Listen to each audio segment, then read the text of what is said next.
In the past decade, technology for personal consumption has exploded. As the development of smartphones, tablets, computers, and apps continue to progress at lightning speeds, the need for technology in our lives has increased as well.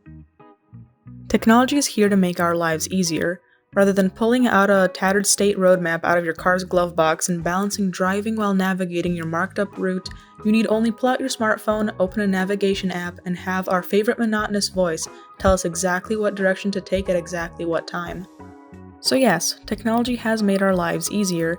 It has never been easier to connect to people all over the world or even your own neighborhood. We can see what our friends are up to and we can connect to people we don't even know. But there's two sides to every coin. With the rise of social media and its ever-increasing influence and importance in society, social media addiction is increasing at an alarming rate, particularly in younger generations. While our grandparents and parents seem to function well without it and can forget their phones at home all day without worrying, how is it that younger generations practically have to have their phones glued to their hands? And how exactly is this dependency of being connected 24/7 influencing our lives and mental health?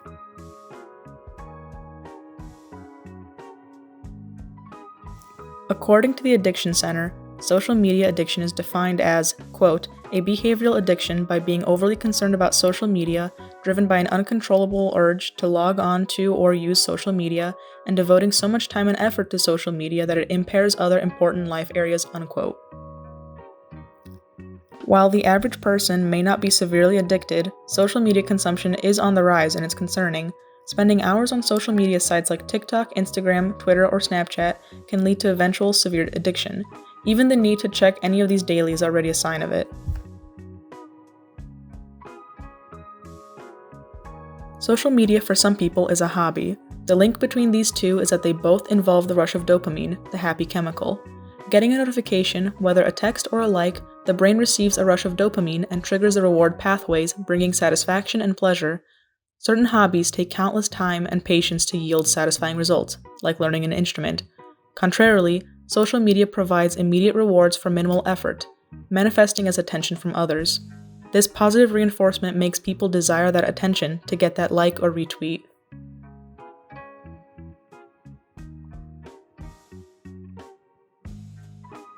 Social media use becomes an issue when happiness is directly tied to the use of it. Some people view social networking as an important coping mechanism to relieve stress, depression, or even simply as a way to pass time.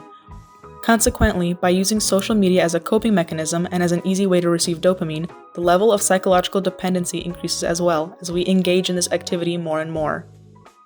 Social media can also lower self-esteem and worsen depressive symptoms.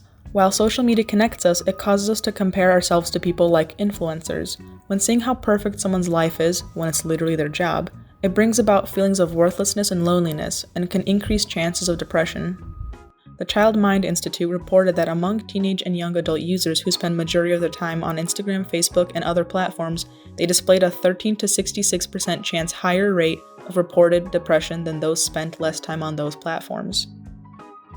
In addition to a mental health risk, there are also physical risks to social media addiction.